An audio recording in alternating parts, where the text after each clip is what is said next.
Olá, galerinha, como vocês estão? Espero que vocês estejam bem e com muita saúde. Hoje, em nossa aula do componente curricular da língua portuguesa, nós vamos estudar sobre a vírgula. A vírgula, que é um sinal de pontuação, porém, ele não é utilizado no final das frases, e sim no meio da frase. Hoje, nós vamos ver algumas das funções da vírgula na frase. Vamos lá?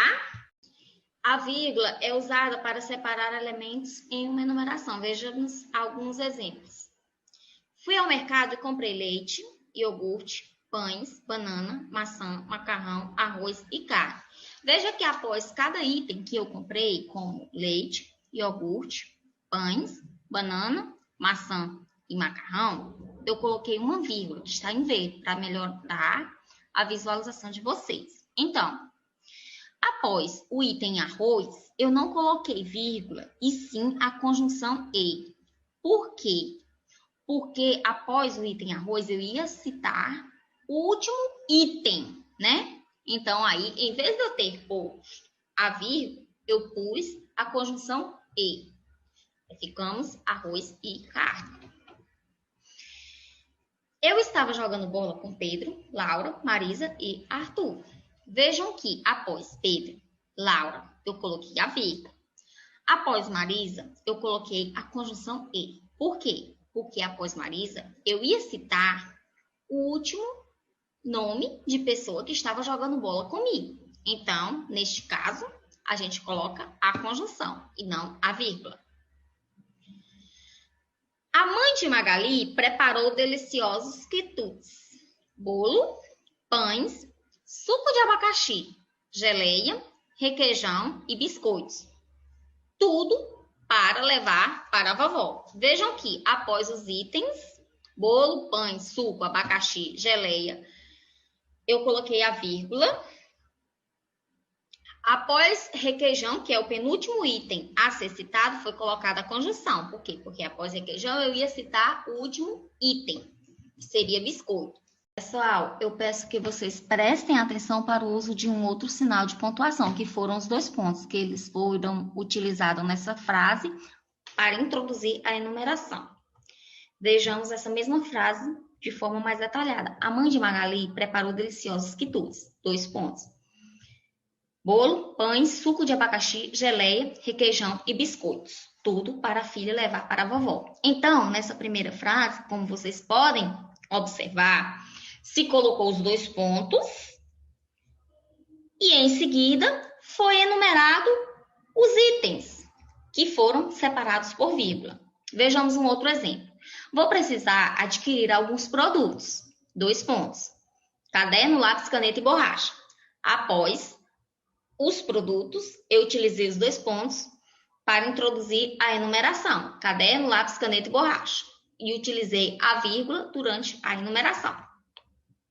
A vírgula também é usada quando se emprega o vocativo, ou seja, entre o nome, chamado e o restante da frase. O vocativo é a palavra ou expressão por meio da qual chamamos algo ou alguém. Ou seja, o nome chamado após para separar esse nome do restante da frase. Vejamos alguns exemplos. Primeiro exemplo, seu lobo. Por que esses olhos tão grandes? Vejamos que a Chapeuzinho, ao pronunciar essa frase, ela invocou o seu lobo. Ela chama seu lobo para que ele preste atenção ao que ela vai falar a seguir. Nesse caso, após o seu lobo, se utiliza a vírgula. Vejamos um outro exemplo.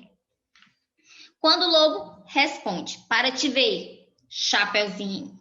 Quando ele diz para te ver, ele separa da palavra a seguir, que é Chapeuzinho, ou seja, do nome daquela menina. Por que ele fez isso? Para que ficasse mais chamativo, para que ela prestasse mais atenção ao que ele estivesse falando. Observe outros exemplos. Deus, me ajude. Observe que, quando eu pronuncio Deus, eu estou chamando alguém. Então, a seguir desse chamamento, se coloca uma vírgula. Depois, o restante da frase. Cláudia, leva um casaco. Quando eu chamo a Cláudia, quando eu a invoco, a seguir eu coloco a vírgula para que ela preste atenção ao que eu vou dizer. Ou possa ser que em uma sala tenha várias meninas que vão sair e aí eu quero chamar a atenção da Cláudia para que ela leve um casaco.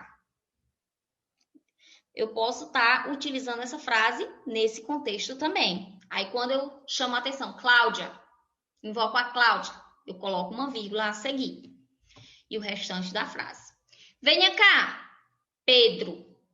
Eu invoquei o Pedro, eu chamei. Então, após venha cá, eu coloquei uma vírgula para que se prestasse atenção ao que eu iria falar. Bem, a vírgula também é usada após a saudação. Vejamos alguns exemplos. Olá, queridos alunos. Quando eu saudei olá, eu coloquei uma vírgula. Continuei a frase, queridos alunos. Oi, vírgula. Dona Maria, como vai a sua tia? Após a saudação oi, eu coloquei uma vírgula. Boa tarde. Alunos e pais aqui presentes nesse encontro. Ou seja, após a saudação boa tarde, também eu utilizei uma vírgula. E aí o restante da frase. Bem, pessoal, essa foi a nossa aula de hoje. Realize as atividades propostas por seu professor. Deixe seu like neste vídeo e desejo para vocês, envio para vocês o meu abraço virtual.